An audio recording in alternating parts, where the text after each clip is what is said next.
नमस्कार दोस्तों, कैसे हो आप सब। उम्मीद करता हूं कि सभी ठीक होंगे और आज की वीडियो में मैं आपका करता हूं स्वागत। आज की वीडियो बहुत ही ज़्यादा नॉलेज बेस्ड और फुल इन्फॉर्मेशन वाली वीडियो लेकर आया हूं। जैसे कि आपने थंबनेल देख लिया होगा कि आज हम स्लोवाकिया के ऊपर क्वेश्चन एंड आंसरिंग करेंगे, जो कि क्वेश्चन आपकी ओर से किए जाते हैं और उन पर मैं रिप्लाई देने का ट्राई करता हूँ। और वीडियो स्टार्ट करने से पहले एक ही रिक्वेस्ट करूँगा, अगर आप वीडियो पर नए आए हैं तो वीडियो को कर दें लाइक, चैनल को कर लें सब्सक्राइब और वीडियो को आगे शेयर कर दे जिसने भी स्लोवाकिया या किसी भी एनी अदर कंट्री की इन्फॉर्मेशन लेनी हो। और आप मुझे इंस्टाग्राम पर फॉलो करके वहाँ पर भी जो है अपनी क्वेरीज डाल सकते हो ताकि हमारी बेटर कंजर्वेशन हो सके। ठीक है, आप वीडियो से स्टार्ट करने से पहले एक और रिक्वेस्ट करूंगा कि वीडियो को भाई स्किप करके मत देखा करो, नॉन स्किप करके देखा करो। अगर आपको लगता है कि यार वीडियो बहुत लेंथी है तो आप क्या करो, अगर वीडियो की स्पीड जो होती है थोड़ी सी बढ़ा लिया करो, क्योंकि क्या करते हो आप यार, वीडियो जैसे स्किप कर लेते हो तो जो इन्फॉर्मेशन होती है भाई वो कभी कभार निकल जाती है और फिर उसी से रिलेटेड आप जो है उसी वीडियो के नीचे कमेंट कर देते हो।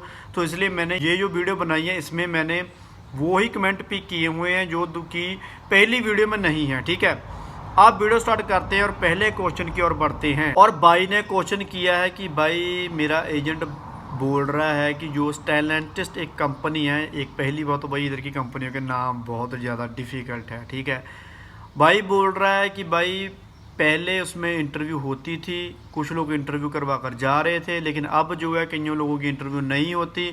तो भाई मैं कंफ्यूज हूँ, मेरे को उसके बारे में बताना। तो भाई मैं ना आपके इंटरव्यू के बारे में बेसिक सा समझाने का ट्राई करता हूँ।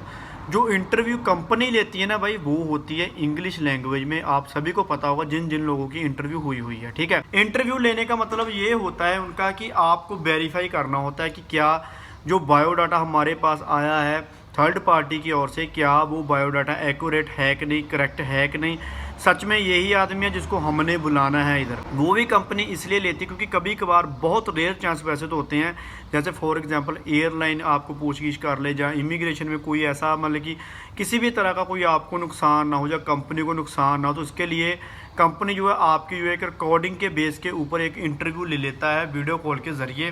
क्योंकि क्या होता है देखो, जब आप जाओगे एयरलाइन वगैरह या इमिग्रेशन वगैरह में कोई क्वेश्चन ऐसा कर लिया आपको कुछ समझ में नहीं आ रहा, तो वो आपसे वार्तालाप तो करेंगे। उसके बाद में वो क्या करें, कंपनी को सीधा डायरेक्ट कॉल वगैरह करेंगे जिसने भी आपको वर्क परमिट इशू किया होता है। ठीक है, फिर उनसे बात करेंगे तो और कंपनी जो है इमिग्रेशन या एयरलाइन वगैरह को सेटिस्फाई कर देगी कि हाँ भाई ये जो आदमी है मैंने ही बुलाया है और यही कंपनी में आ रहा है। ठीक है, कहने का मतलब ये है कि जब इमिग्रेशन को डाउट होता है तो भाई ये वीडियो जो इंटरव्यू होती है, जो हमारी इंटरव्यू हम जिसको बोल देते हैं, वो एक क्रॉस चेकिंग का काम कर देती है, जिससे हमको वीज़ा हमारा लगा तो होता ही है, हमको जाने में कोई दिक्कत नहीं होती। ठीक है, ये भी एक इंटरव्यू का हिस्सा होता है और कंपनी इंटरव्यू इसलिए भी लेती है कि उनको एक सेटिस्फेक्शन हो जाती है कि हाँ भाई जो जिस आदमी को जहाँ मैं बुला रहा हूँ ये वाकई काबिल है यहाँ पर आकर काम करने के लिए। ठीक है, और कुछ कंपनीज भाई इंटरव्यूज़ नहीं लेती, टेंशन लेने की ज़रूरत नहीं है।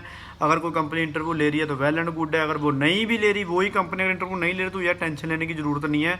इंटरव्यू जस्ट एक बेसिक नॉलेज के लिए कंपनी जो है लेती हैं। ठीक है, क्योंकि जिस कंपनी में मैं आया था भाई कोई इंटरव्यू नहीं हुआ था। ठीक है, कुछ नहीं लेते, इंटरव्यू जस्ट एक आइडेंटिफिकेशन के लिए होती है और कुछ नहीं होता। ठीक है, दिक्कत कोई नहीं है, टेंशन लेने की कोई ज़रूरत नहीं है। आप बढ़ते हैं नेक्स्ट क्वेश्चन की ओर। और भाई ने बोला है कि भाई मैंने एजेंट को काफ़ी देर से फाइल जो है पकड़ाई हुई है, आई थिंक 10 अप्रैल भाई ने बोला था पकड़ाई हुई है, और भाई मतलब कि मेरे को कोई रिस्पॉन्स नहीं आया। भाई कब तक जो है वर्क परमिट आ जाता है?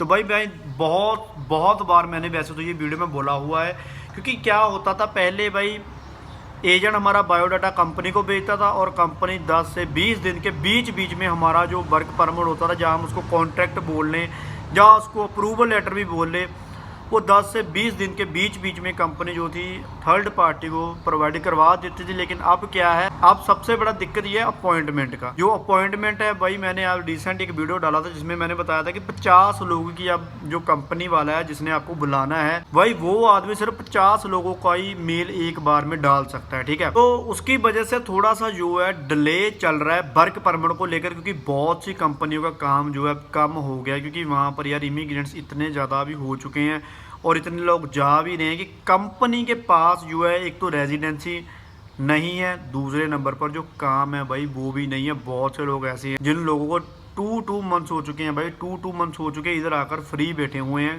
कंपनी ने जस्ट उनको एक रहायश दे दी है और कुछ नहीं है, ठीक है। सो इसकी वजह से भी थोड़ा सा वर्क परमिट जो डिले चल रहा है। लेकिन अगर आपको 1 से 2 मंथ हो चुके हैं तो भाई फिर आपको एजेंट से बात करनी चाहिए। अगर आपका एजेंट आपको कुछ बताता है तो वेल एंड गुड, नहीं तो मैं यही बोलूँगा कि एजेंट आपको चेंज कर लेना चाहिए, क्योंकि इतना भी वर्क परमिट को भाई नहीं टाइम लगता, ठीक है। अगर तो उसने कोई आपको लेटर वगैरह, कोई अप्रूवल लेटर, आजकल यार एजेंट क्या है कि लेटर या प्रोवाइड कर देते, मेरे को बहुत लोग भेजते कि भाई ये हमारे एजेंट ने मतलब कि हमको एक अप्रूवल लेटर भेजा है। भाई उसमें कुछ नहीं होता, उसमें यही लिखा होता है कि हाँ ठीक है, जो आपने ये मेरे को बायोडाटा भेजा है मैंने उसको वेरीफाई कर लिया और मैं कॉन्ट्रैक्ट आपको बहुत जल्द भेज दूंगा, ठीक है। उसमें यही लिखा होता है, सलवाक लैंग्वेज में भी आ जाता है, इंग्लिश लैंग्वेज में भी आ जाता है, ठीक है। आपको टेंशन लेने की ज़रूरत नहीं है। अगर आप और थोड़े दिन वेट करो, अगर आपका कोई वर्क परमिट वगैरह आता है तो वेल एंड गुड, नहीं तो आप एजेंट चेंज कर लो, ठीक है। आप बढ़ते हैं नेक्स्ट क्वेश्चन की ओर। नेक्स्ट क्वेश्चन भाई ने किया है कि भाई स्लोवाकिया में जो कार पेंटिंग का काम होता है क्या वो टफ होता है कि ईजी होता है। देखो भाई, अगर हम कंपैरिजन करें इंडिया में, देखो इंडिया में अगर तो आप किसी कंपनी में काम करते हो तो भाई आपको प्रॉपर ड्रेस वगैरह दी जाती है, प्रॉपर मशीनें वगैरह होती हैं, उसके ज़रिए आप ठीक है पेंट करते हो गाड़ियों को। लेकिन अगर हम बात करें स्लोवाकिया की, तो स्लोवाकिया में ऐसा होता है भाई प्रॉपर एक सेक्शन बना होता है। ऐसे ही नहीं जैसे मतलब कि हमारे कंपनियों में एक रूम होता है और उसमें जस्ट एक पेंटिंग का काम होता है, ऐसे ही नहीं होगा। इधर एक फैक्ट्री होगी, उसमें मल्टीपल कारें होगी, उनके मल्टीपल पार्ट्स होंगे और आपके पास है ना ऐसे मशीनें वगैरह लगी हुई, जस्ट आपने मशीन ही चलानी है। कोई फीलिंग वगैरह का काम नहीं होता, कोई ऐसा काम नहीं होता कि आपको मतलब कि मशीनें वगैरह थोड़ी ओल्ड मिलेगी, ऐसा कुछ नहीं है। मशीनें आपको प्रॉपर वर्किंग में मिलेगी। और सबसे बड़ी बात, काम भाई आपका एक प्रोफेशनल लेवल पर होगा, ठीक है। ये बात माइंड में बिठा कर रखना, प्रोफेशनल लेवल होगा, टेंशन लेने की ज़रूरत नहीं। ये मेरा कहने का मतलब ये नहीं कि प्रोफेशनल मतलब कि बहुत हाई स्किल लेवल, वही काम करोगे आप जो इंडिया में करते हो या आप अपनी होम कंट्री में करते हो, काम सेम ही होगा। लेकिन यो है कि जो काम है उसके एक यूनिफॉर्म मतलब कि आपको एक प्रोफेशनल लेवल का मतलब कि आदमी दिखाएगी कि हाँ भाई कि ये एक कारपेंटर है, ठीक है।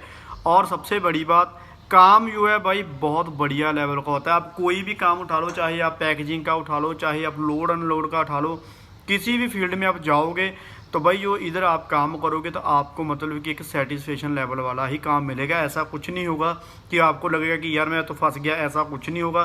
काम बहुत बढ़िया मिलेगा, काम की टेंशन लेने की कोई ज़रूरत नहीं है।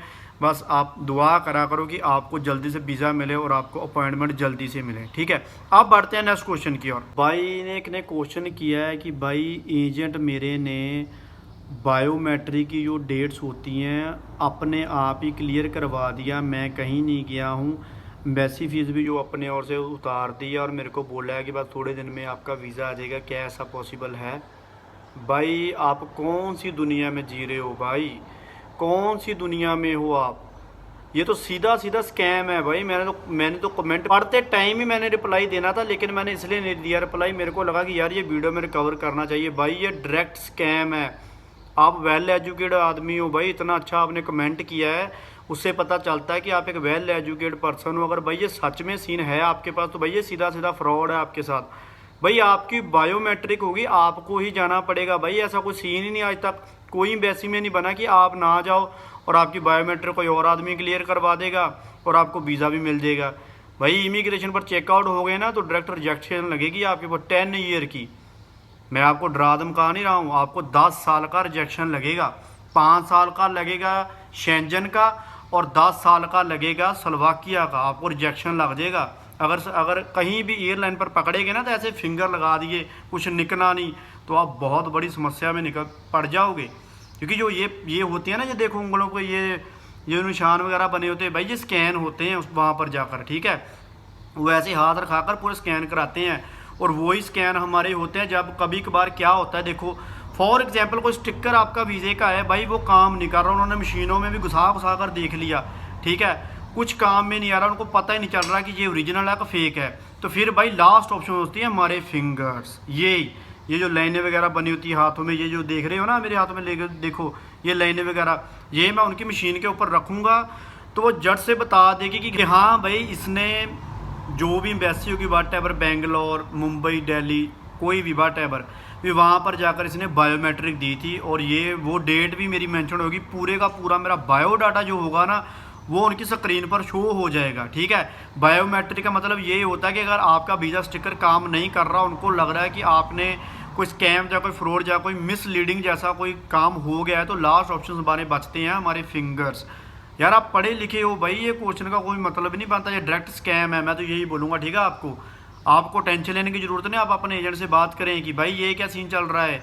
ये तो मैंने कमेंट सिर्फ जिसलिए इसको पकड़ा था, मैं पहले लीव करने वाला था, मेरे को लगा था कि शायद भाई ये जो आपने कमेंट किया हुआ ये ऐसे मतलब कि हवाबाजी में किया होगा, लेकिन मैंने फिर से आपका 2 बार मेरे को कमेंट दिख चुका है, तो मैंने इसलिए इसको रिकवर किया है। अगर आपके साथ सच में ये सीन हो रहा है तो भाई आपके साथ फ्रॉड हो रहा है। ठीक है, इससे बचे, अपने एजेंट से बात करें कि भाई मैं ही बायोमेट्रिक के लिए जाऊँगा, ऐसे कोई थर्ड पर्सन नहीं जा सकता। ठीक है, आप बढ़ते हैं नेक्स्ट क्वेश्चन की ओर। और भाई का सेम ही क्वेश्चन था, भाई ने फिर से एक कमेंट किया है। मैंने 4 कमेंट थे, मैंने देखा नहीं था, लेकिन ये एक कमेंट भाई ने बोला है। भाई ने बोला है कि कंपनी बोल रही है कि मैं ही आपकी एम्बेसी की जो सब कुछ क्लैरिफाई करवा दूंगी, आपको जानने की ज़रूरत नहीं है। ओ भाई भाई भाई भाई, ये डायरेक्ट स्कैम है। कंपनी कैसे बायोमेट्रिक क्लियर करवा देगी भाई? वो तो तुम्हारी बायोमेट्रिक होगी, तुम्हारा टीआरसी कार्ड नहीं बनेगा वीर मेरे, भाई मेरे, आपका टीआरसी कार्ड नहीं बनेगा। जब आप चले जाओगे ना, आप जाओगे स्लोवाकिया में, आपका टीआरसी कार्ड नहीं बनेगा, क्योंकि आपका जो वीज़ा स्कैन होगा वहाँ पर आपकी बायोमेट्रिक होगी वीर। जैसे ही आप बायोमेट्रिक करवाओगे आपका कुछ भी नहीं निकलेगा, वहाँ पर आपके साथ स्कैम हो जाएगा। आप ना स्लोवाकिया के रहोगे, ना इंडिया में आने के लिए रहोगे, जितना पैसा लगाओगे सभी वेस्टेज हो जाएगा। ऐसा कभी नहीं होता कि कंपनी आपकी जो है बायोमेट्रिक क्लियर करवा देगी। आपको जो है एम्बेसी में जाना पड़ेगा, वहाँ पर जाकर बायोमेट्रिक देनी पड़ेगी, बाय हैंड जाकर फाइल सबमिट करनी पड़ेगी। चलो फिंगर्स का भी मैं छोड़ देता हूँ भाई, वहाँ पर वीडियो रिकॉर्डिंग होती है, वो हमारी इसलिए रिकॉर्डिंग होती है कि हम वहाँ पर गए थे। अगर कल को किसी भी तरह का कोई भी यार ये लीगल एक्शन आपके ऊपर एयरपोर्ट पर आ जाए, एम्बेसी में आ जाए, इमिग्रेशन में आ जाए, भाई ये एक प्रूफ होते हैं कि हाँ भाई इस डेट को ये आदमी वहाँ पर गया था, तुम अपील कर सकते हो। जैसे फॉर एग्जांपल मेरे साथ कोई ऐसा सीन हो गया था, मेरे को डेट याद थी कि मैं वो डेट को बायोमेट्रिक देने गया था, तो मैं वहाँ पर अपील डाल सकता हूँ कि भाई उस डेट का कैमरा चेकआउट करो, मैं उस टाइम वहाँ पर बायोमेट्रिक देने गया था। जब आप बायोमेट्रिक देते हो तो भाई उस रूम में चेकआउट करना कि कहीं ना कहीं खूंजे के ऊपर ना 2 से 3 कैमरे लगे होते हैं भाई, वो तुम्हारे लिए लगे होते हैं। वो बोलेंगे पहले आप स्टैंड हो जाओ, वो बोलेंगे ऐसे ऐसे अपने हाथ करो। ठीक है, ऐसे ऐसे हाथ करने का मतलब ये होता है कि मेरे हैंडों में कोई ऐसी रिंग या कोई ऐसा किसी भी तरह का कोई इलेक्ट्रॉनिक डिवाइस या वट एवर कुछ भी हाथों में ऐसा कुछ नहीं डाला हुआ। जब मैं बायोमेट्रिक दूंगा भी मतलब कि कोई एक्स्ट्रा चीज़ मेरे हैंड के अलावा उसमें स्कैन नहीं होएगी। ठीक है, इसलिए हमको खड़े करवा कर ऐसे पहले वीडियो के कैमरे के आगे करवाते हैं। ठीक है, फिर हमारे बायोमेट्रिक होते हैं, पहले उंगल फिंगर्स की करवाते हैं, फिर हमारे थम्स की करवाते हैं। ठीक है, फिर आपकी फ़ोटो होती है जो वीज़ा स्टिकर पर लग कर आनी होती है। ठीक है, जो वहाँ पर जाकर आप फ़ोटो करवाओगे भाई वो वीज़ा स्टिकर के ऊपर लग कर आती है। ठीक है, ऐसे काम होता है बायोमेट्रिक का। अगर आपके साथ ये सच में हो रहा है तो भाई डायरेक्ट स्कैम है, तुम फंस जाओगे। स्लोवाकिया में भी चले जाओगे लेकिन वहाँ पर जाकर आपका टीआरसी कार्ड नहीं बनेगा, मैं 100% आपको बोल देता हूँ। ठीक है, 101% आपका टीआरसी कार्ड नहीं बनेगा। जब आप वहाँ पर बायोमेट्रिक के लिए फिंगर करोगे तो भाई कुछ आएगा ही नहीं, आपके साथ डायरेक्ट स्कैम हो रहा है ये। अगर आपके साथ ये सच में हो रहा है तो भाई बी केयरफुल। और मैं सभी को बोलूँगा कि अगर किसी को भी ऐसा कुछ सीन मिल रहा है देखने को तो बी केयरफुल रहना, ऐसा कभी नहीं होता। ठीक है, अब बढ़ते हैं नेक्स्ट क्वेश्चन की ओर। भाई ने क्वेश्चन किया है कि भाई जो इंश्योरेंस होती है क्या वो खुद एजेंट अरेंज करता है कि क्या हमें अरेंज करनी चाहिए? तो भाई मैं आप लोगों को सभी को बोलता हूँ, देखो आपने एजेंट को पैसा पे किया है, उसने आपको बोल दिया कि आपका मुझे पासपोर्ट और पीसीसी चाहिए जस्ट, और कुछ नहीं चाहिए, तो भाई जितने डॉक्यूमेंट्स होंगे वो एजेंट ही कैरी करेगा। आपने इतनी बड़ी अमाउंट देनी है भाई, इसलिए ही देनी है। अगर आप खुद से ही इंश्योरेंस वगैरह गेन करोगे तो भाई आपको कोई बेनिफिट ही नहीं है फिर एजेंट का। मैं आपको डॉक्यूमेंट बता देता हूँ, कोई फायदा नहीं है एजेंट का भाई। मैं ही आपको डॉक्यूमेंट बता देता हूँ कौन कौन से लगते हैं। वर्क परमिट लगेगा, ठीक है, फिर आपकी इंश्योरेंस लगेगी, ठीक है, फिर आपकी पीसीसी लगेगी, ठीक है, फिर अपॉइंटमेंट एक लेटर आएगा, जो अपॉइंटमेंट आएगी भाई उसका एक जो डॉक्यूमेंट होगा प्रिंट करके आपका एजेंट आपको देगा, वो लगेगा। ऐसे तो मैं डॉक्यूमेंट बता देता हूँ भाई, लेकिन एजेंट को हम किस बात के पैसे दे रहे हैं? फाइल बनाने के लिए पैसा इतना बड़ा दे रहे हैं, वो आपको फाइल बनाकर प्रॉपर देगा, फिर आप उसको लेकर एम्बेसी में जाओगे। कभी भी ऐसे मत करना, कभी भी आप अपना दिमाग मत दड़ाना कि मैं खुद इंश्योरेंस करवा लेता हूँ। इंश्योरेंस करवाने की कोई बड़ी बात नहीं होती भाई, इंश्योरेंस आप सब खुद भी करवा सकते हो, 3000-3500 के अराउंड में होती है वो आप खुद भी करवा सकते हो। लेकिन सबसे बड़ी दिक्कत पता क्या है? वो एजेंट को करने दो काम, आप अपना दिमाग मत चलाओ। मैंने प्रॉपर एक और कमेंट भाई का पकड़ा है, उसने बोला कि भाई एजेंट मेरे को बोल रहा था इतने पैसे लगेंगे, तो भाई मैंने बाहर से पता किया है, फलानी कंपनी है और मेरे को इतने में इंश्योरेंस दे रहा है। भाई जो एजेंट कर रहा है या तो उसको करने दो, तो जहाँ फिर आप अपना सब कुछ कर लो, ठीक है। एजेंट के फिर बीच में से निकाल दो एजेंट को, आप खुद कर लो सब कुछ। आपको दिक्कत हो जाएगी, रिजेक्शन डायरेक्ट आएगी, आपका वीज़ा भी रिजेक्ट हो सकता है। जैसे एजेंट करता है उसको वैसा करने दो, उनका रोज़ का काम होता है, ठीक है। सो अगर आप सोचते हो कि मैं इंश्योरेंस खुद करवाऊँ, तो भाई मैं इस पक्ष में नहीं बोलूँगा। मैं तो आपको यही बोलूँगा कि नहीं भाई, जो एजेंट करवा कर दे रहा है वो करवाएं। क्योंकि क्या होता है, जो इंश्योरेंस कंपनीज होती हैं भाई, कोई नेशनल लेवल पर होती है, कोई इंटरनेशनल लेवल पर होती है, इनके प्लान अलग अलग होते हैं। आपने कोई नेशनल लेवल का प्लान ले लिया तो आपको दिक्कत आ जाएगी, ठीक है। जो भी आपकी इंश्योरेंस करके देगा भाई, उसको कमीशन मिलेगी, वो तो आपको चिपकाएगा कि ले पकड़, जल्दी से पकड़ ले, ठीक है। तो इससे अच्छा है एजेंट को जो काम है उसको करने दो। अब बढ़ते हैं नेक्स्ट क्वेश्चन की ओर। भाई ने क्वेश्चन किया है कि मई 7 को भाई मेल किया था लेकिन अभी तक उसका रिप्लाई नहीं आया, तो क्या जो जून की डेट है उसमें फिर से मेल डाल दें? तो हाँ भाई, ऑफ कोर्स डाल दो। और मैं एक ना आप सभी लोगों को रिक्वेस्ट करूँगा, जितने लोगों को अपॉइंटमेंट मिल चुकी है, कौन कौन सी डेट की मिली है भाई, वो इस वीडियो के नीचे कमेंट कर देना, या मेरे को इंस्टाग्राम पर जाकर अपना रिप्लाई देना कि भाई मेरे को ये डेट की जो है अपॉइंटमेंट की जो डेट है मिल चुकी है, ठीक है। मेरे को बहुत मैसेज आ रहा है भाई इस चीज़ का, भाई मैंने 7 मई का रिप्लाई का बताना। भाई बहुत से लोग मेरे को खुद बताते हैं कि भाई मेरे को इतनी तारीख को जो है डेट जो है मिल चुकी है, ठीक है। अभी रिसेंटली कल मेरे को एक लड़के का मैसेज आया था और भाई ने बोला था कि भाई मेरे को जो है अगस्त की 15-16 अराउंड मतलब की डेट उसने बोली थी कि मेरे को उस टाइम की डेट मिली है, ठीक है। तो कहने का मतलब ये है कि आप अंदाज़ा लगा सकते हो कि कितना लोगों को जो है डिले मिल रहा है, ठीक है। अपॉइंटमेंट डेट कितनी डिले या कितनी लेट मिल रही है, आप इससे अंदाज़ा लगा सकते हो, ठीक है। और आप भाई जून के लिए अप्लाई कर दें, ठीक है। जब देखो 3 डेट्स मिली है, आप अपने एजेंट को बोलो कि भाई तीनों की तीनों डाल, सीधी सी बात है, ठीक है। क्योंकि एजेंट ने तो डालनी नहीं है, कंपनी ने डालनी है। कंपनी एक बार में 50 आदमी पकड़ सकती है। अगर कंपनी के पास इतने आदमी नहीं होंगे तो भाई आपकी ऑब्वियसली वो दोबारा से डाल देंगे, नहीं तो आप समझदार हो, मेरे को बताने की ज़रूरत नहीं है। अब बढ़ते हैं नेक्स्ट क्वेश्चन की ओर। एक भाई ने क्वेश्चन किया है कि भाई आपने जो अपडेट्स देते हो वो कहाँ से लेते हो? तो भाई मैं आपको बता देता हूँ, जितनी भी अपडेट्स होती हैं, जितने भी स्क्रीनशॉट वगैरह मैंने लगाए होते हैं, सभी के सभी या तो स्लोवाकिया की जो ऑफिशियल वेबसाइट एम्बेसी की है उससे उठाता हूँ, या हमारी जो न्यू दिल्ली की एम्बेसी की होती है उससे उठाता हूँ, ठीक है। मैं कोई न्यूज़, कोई आर्टिकल नहीं पकड़ता, क्योंकि जो आर्टिकल न्यूज़ वगैरह होती हैं भाई वो मोस्ट ऑफ केसों में फेक होती हैं। जैसे मैंने स्पेन का रिसेंट एक वीडियो अपलोड किया था भाई, वो जो था जब ऑफिशियल आया तब मैंने उसको, ठीक है, वीडियो उस पर बनाई। पहले उसके जितने भी आर्टिकल थे भाई वो सभी के सभी फेक चल रहे थे, कहीं कुछ बोल रहे थे, कहीं कुछ बोल रहे थे। सेम स्लोवाकिया का भी ऐसे सीन चलता होता है, आर्टिकल में कुछ और बोलते हैं लेकिन एम्बेसी की वेबसाइट के ऊपर कुछ और ही आता है, ठीक है। अब बढ़ते हैं नेक्स्ट क्वेश्चन की ओर। भाई ने क्वेश्चन किया है कि भाई वीकेंड के ऊपर मुझे काम मिल रहा है या जॉब मिल रही है, तो वीकेंड की क्या सैलरी होती है, क्या वीकेंड पर काम करना चाहिए? देखो भाई, अगर तो आजकल मैंने 2-3 केस देखे हैं, ऐसे लोगों ने मेरे को बताया भी है, मेरे को उन्होंने अपने डॉक्यूमेंट्स वगैरह भी सेंड किए थे।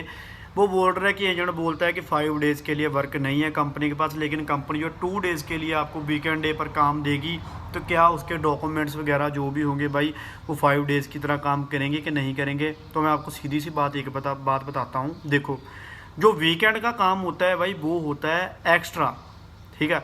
आप ऐसा लगा लो कि आप वो एक्स्ट्रा लगा लो, चाहे आप लगा लो ओवर टाइम आप लगा रहे हो अपना, ठीक है। भी वो यार काउंटिंग में नहीं आता। जो वीकेंड का वर्क होता है भाई, देखो अगर हम ऑफिशियली देखें ना, जो वीकेंड का वर्क होता है भाई वो होता है हॉलीडे। अगर मैं देखो, मैं एक कंपनी में काम करता हूँ, उसमें 5 वर्किंग डेज चलता है, ठीक है। जो वीकेंड डे पे और मैं करूँगा वीकेंड डे पर वर्क करूँगा भाई, वो वर्क होगा मेरा ओवर टाइम में इंक्लूड, ठीक है। जैसे मैं एक कंपनी में काम करता था, तो भाई वो कंपनी मेरे को जो 2 डेज़ का काम देती थी वो मेरे को एक्स्ट्रा पे करती थी, नाले वो मेरे को कैश देते थे। मेरी मतलब कि वो मेरे अकाउंट में पैसा नहीं आता था, वो 2 डेज़ का मेरे को कैश देते थे, और नॉर्मल डेज़ के कंपैरिजन में मेरे को वो एक्स्ट्रा पे भी देते थे और अलग से बोनस भी देते थे। अकेला मेरे को नहीं, जितने भी कंपनी में ऐसे काम करते थे। तो ऐसा होता है वीकेंड डे का काम। अगर आपका एजेंट आपको बोल रहा है कि डायरेक्ट वीकेंड डे पर चले जाओ, भाई उसमें अभी तक मतलब कि मेरे को कोई आदमी नहीं अभी तक मिला, कहीं मैंने उसके बारे में अभी तक पढ़ा भी नहीं है कि उसके बारे में बताया गया हो कि हाँ भाई 2 डेज़ वर्किंग करेंगे अगर आप वीक में तो आपको TRC कार्ड मिल जाएगा। भाई मैं फुल अभी तक खुद श्योर नहीं हूँ इस चीज़ के लिए। अगर आपका एजेंट आपको बोल रहा है कि 2 डेज़ आप जाओगे वहाँ पर काम करोगे, पूरी एक वीक में शनि सैटरडे संडे भी लगा लो, वट एवर 2 डेज़ के बिहाफ पर TRC कार्ड कभी नहीं बन सकता। मैं अभी तक इसके लिए श्योर नहीं हूँ, ठीक है, क्योंकि 2 डेज़ में यार टाइमिंग काउंट नहीं होती। और अगर आप सैटरडे संडे सोच रहे हो तो भाई वो तो हॉलीडेज़ में आता है, भाई 5 डेज़ ही होते हैं वर्किंग के, ठीक है। सो इसलिए आप अपना सोच लेना। अगर आप सैलरी सोच रहे हो तो भाई सैलरी क्या बनेगा, भाई आप यही लगा लो। अगर तो बहुत अच्छी देखो 5 डेज़ का मिलता है 800 से 900 यूरो, अब आप 2 डेज़ का लगा सकते हो भाई 200 से 300, इससे ज़्यादा मेरे को लगता नहीं अगर आपको वो पे करेगी कंपनी, ठीक है।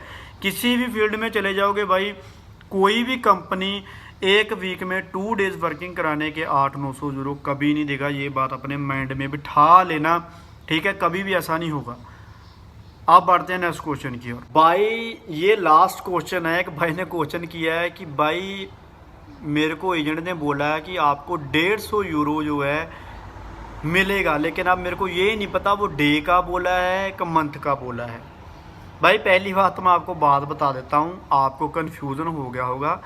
एजेंट ने जो 150 यूरो है आपको 150 यूरो जो है भाई किसी और चीज़ के बोले होंगे ना। तो आप पूरे 1 डे में 150 यूरो कमा सकते हो, ना आप पूरे मंथ की सैलरी 150 यूरो कमा सकते हो।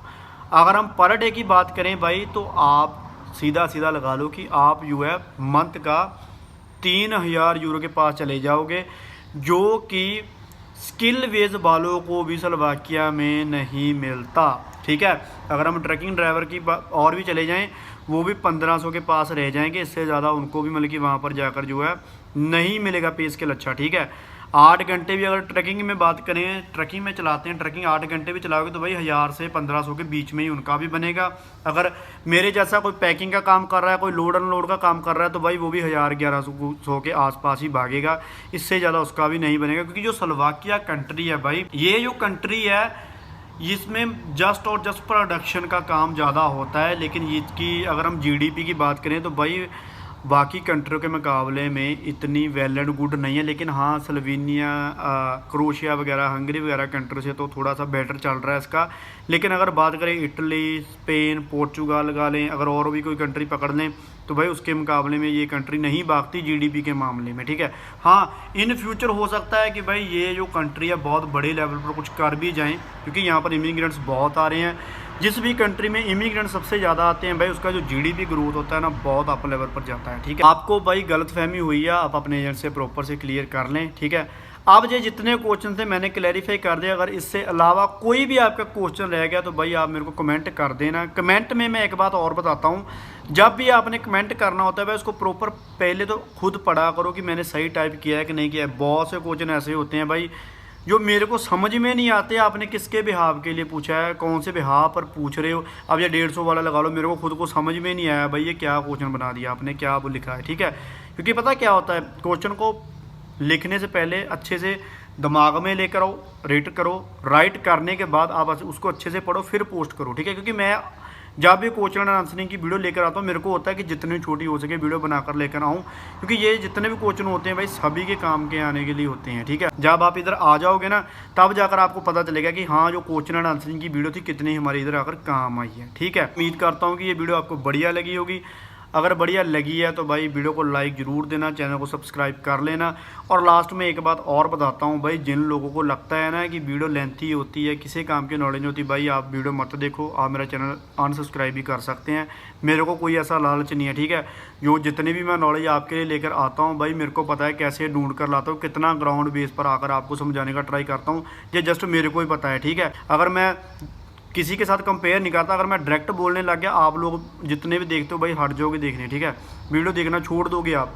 जितने भी ग्राउंड बेस पर लेकर आता हूँ भाई बहुत ही ज़्यादा माइंड को साइड लगाना पड़ता है, ठीक है। आप कमेंट तो कर देते हो भाई यार क्या यार छोटी सी नॉलेज थी आपने इतना बड़ा मतलब कि उसको बढ़ा दिया। मैं सभी को नहीं बोलता, कुछ % लोग हैं जो कमेंट करते हैं, मैं इसलिए उनको रिप्लाई दे रहा हूँ कि भाई जो नॉलेज होती है मैं ग्राउंड बेस पर लेकर आता हूँ, वीडियो इसलिए लेंथी हो जाती है। ठीक है, अब मैं उम्मीद करता हूँ जितने भी नेगेटिव ऐसे थॉट में लेकर आते हैं भाई वीडियो को आप मत देखो तो अच्छा है, क्योंकि मैं ऐसे ही वीडियो बनाऊंगा, मैं ऐसे ही वीडियो लेकर आऊँगा, क्योंकि मेरे को है आम जितने भी, अगर कोई पढ़ा लिखा है अगर कोई नहीं पढ़ा लिखा, उसके माइंड में जो बातें मैं बोलता हूँ उसमें घुस जाए, उसको पता चल जाए कि हाँ भाई ऐसे काम होता है, ऐसे काम चलता है। ठीक है, तो ये भी पता है ऐसे कमेंट कौन करते हैं, लेकिन मैं उस पर वीडियो नहीं बनाऊंगा, क्योंकि वो एम्प्लॉयर नहीं है, वो हमारे जैसे लोग नहीं हैं। आप समझ गए वो कौन लोग हो सकते हैं। लेकिन मैंने जस्ट एक ये वीडियो में आज इतनी इसलिए हिंट दिया क्योंकि मैं बहुत देर से इसको इग्नोर कर रहा था, लेकिन आज मेरे को लगा कि नहीं थोड़ा सा इस पर बातें करनी चाहिए। मेरे को ये पता है जितने वो जो कमेंट्स आते हैं भाई वो आप लोग नहीं करते, जिन लोगों ने फ़ौरन जाना है, ये कोई और ही कर रहा है, मेरे को वो भी पता है। ठीक है, मेरी सिर्फ जस्ट वीडियो में इसलिए मैंने ये डाला कि उनको पता चल सके कि भाई अगर आपने वीडियो देखनी है तो अच्छे से देखो, नहीं देखनी है तो मत देखो, क्योंकि आप लोगों को बेवकूफ़ बना सकते हो। लेकिन जब तक मैं वीडियो डाल रहा हूँ लोग बेवकूफ़ अब नहीं बनेंगे। पहले हो सकता था कोई माइंड में किसी में बातें नहीं बैठती, लेकिन जब मैं किसी के साथ कॉल पर बात करता हूँ तो भाई मेरे को पता चलता है कि जो मैंने वीडियो बनाई है उसको आदमी को सब कुछ समझ में आया हुआ है। ठीक है, थैंक यू वेरी मच, आप बहुत सपोर्ट करते हो। आप मिलते हैं नेक्स्ट वीडियो में, तब तक के लिए बाय बाय, सत श्री अकाल।